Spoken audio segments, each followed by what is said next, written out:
Uh, Chris Vince, it's a Sunday morning. You're on the campaign trail and we're in Church Langley. Um, is this natural Labour territory? Because voting patterns would say no. Well, ultimately, I've got a campaign across the whole of the constituency. It's about talking to residents across the constituency. Last week I was out in Hatfield Broadoak. Before that, I've obviously been in Roydon, and now I'm in Church Langley. It's about talking and actually listening to residents across the constituency. And actually, I think a lot. What I would say certainly since Rishi Sunak finally called it a general election, people really want to have conversations with me and talk about issues and understand kind of what we're going to do to solve them. So I think actually people are really open to talking to Labour, they're open to talking to me, and I think it's been a really positive experience. Of course, I take nothing for granted. We've got to turn over a huge majority from the last general election here in Harlow, but we're going to do everything we possibly can to do that. But ultimately as well, for me, it's about showing residents wherever you live in Harlow that I want to represent you, and that's what I'm doing today. So how do you? This is not like The Apprentice or a double glazing salesman. How do you get them from talking to walking to the polling station and ticking Labour?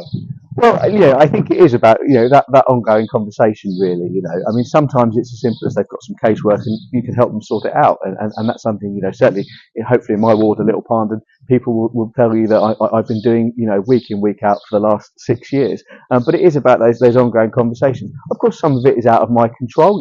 Yesterday, for example, a lot of people were really angry with Mr. Sunak about his decision to leave the D-Day celebration early. Now, that's nothing to do with me or nothing to do with anything locally, but people are angry. And clearly between now and the 4th of July, there will be events like that on both sides that will shape people's opinions. But all I can do is say that I'm going to be a hard-working MP for our town. And I think we've discussed before, what's my unique selling point? And I hope my unique selling point is that I work incredibly hard. And I know every candidate will say that, but I think I've shown that over the last 6-7 years that I will work incredibly hard for the people of Harlow.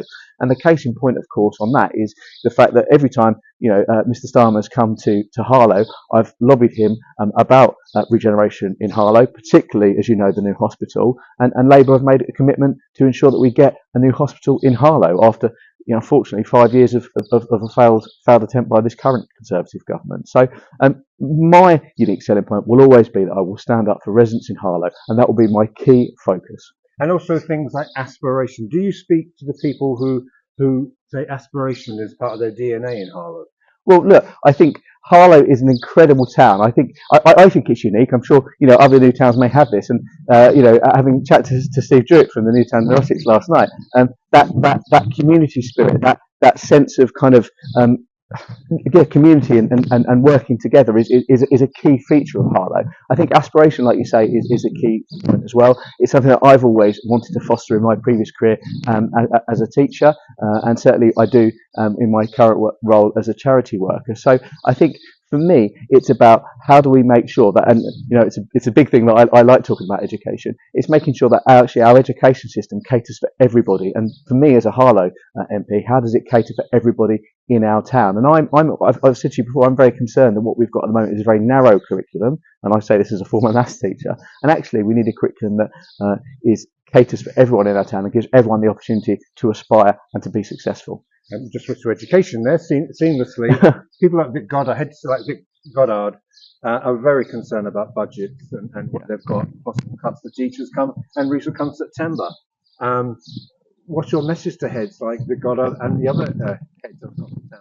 Well, I spend a lot of time talking to teachers, yes, former colleagues, but also teachers that I meet here on the doorstep in Harlow. And it's very clear that, education is another area which is in crisis. And we talk a lot about crisis, the crisis in the NHS, the crisis of, sewage in our rivers. But education is something that's very, very close to my heart as a former teacher. I think what I want to say to Vic Goddard and other heads across the town and across the constituency is I want to do what I can to support you, to support the young people of our town. And that is absolutely one of my primary, you'll excuse the pun, one of my primary focuses as MP for Harlow. I think we need to teachers feel supported, not heavily criticised, which I think what they see at the moment. And as I say, I think it's about having a curriculum that is broad, that supports all the young people across our town. Because as I say, I think at the moment it's a very narrow curriculum. It doesn't cater for everyone. And as a former maths teacher, I will say this, actually I love teaching maths and I did it in quite a formal way. But actually, a lot of people can learn from other practical subjects. I mean, I was lucky enough a couple of weeks ago down to Rainbow Services and see the wonderful work that Jason does. But he's one person and he's working with an X amount of young people, but there's so many other young people that aren't getting that opportunity. So I think that's something I want to press for as well. But absolutely, I want to support teachers. As you know, I brought Keir Starmer and Bridget Phillipson down to Perfect Green School to meet with Vic and other heads. Just seems like a long time ago, but it was only a few months ago, to really hear the issues that they face. And I was glad that actually Bridget and Keir were able to hear what Vic was saying, and it absolutely mirrored my experience of education as well. Immigration. Yeah. Comes up. I believe it came up a lot on the local elections. I believe it's come a lot now. What's your, when people say to you, immigration, countries crowded, stop the boats, etc. What's your response? Well, I'm happy to talk to residents about any issue, and particularly this issue, because this is another example of 14 years of Conservative failure. It was the Conservative government that extended the amount of time it takes to process asylum seekers. They actually, cut the number of people actually doing that process, and have led to where we are today. We're spending £8.5 million a day as a country housing asylum seekers in hotels. What we need to do is be processing these claims and actually dealing with the issue. And frankly, this pie in the sky Rwanda scheme is not going to deal with that, and actually is costing a lot of money. And I think, as my leader said earlier this week, I think part of the reason that Rishi Sunak has called the election when he has is he knows it's not going to work. We need to get serious about this issue. We need to tackle the issue from root cause. I don't want to see hugely vulnerable people crossing the English Channel, risking their lives. And actually, what we need to do is crush the criminal gang, stop people getting on the boat in the first place, actually work with the authorities on the continent to make sure that isn't happening. And that's something that Labour have committed to. But of course, we need to strengthen our own border control, which again is one of Keir Starmer's first steps. So what happens now? You're in. I'm going to let you go, which is very nice of me. And then off to Malkin's Drive, and then whole day of campaigning. How are you feeling? You look energised, you're enthusiastic, you're really enjoying it?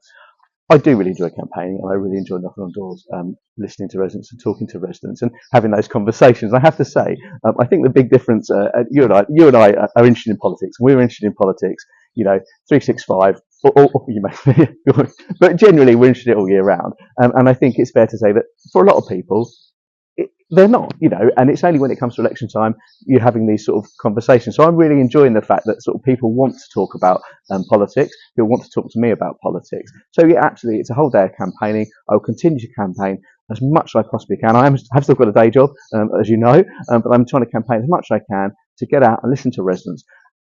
And part of that as well, Michael, and again, going back to, what I think is my strength as a future MP, hopefully, is my work ethic. And I think I need to show the residents of Harlow that I will work hard for them, which is why I'm going to be campaigning every day until the general election.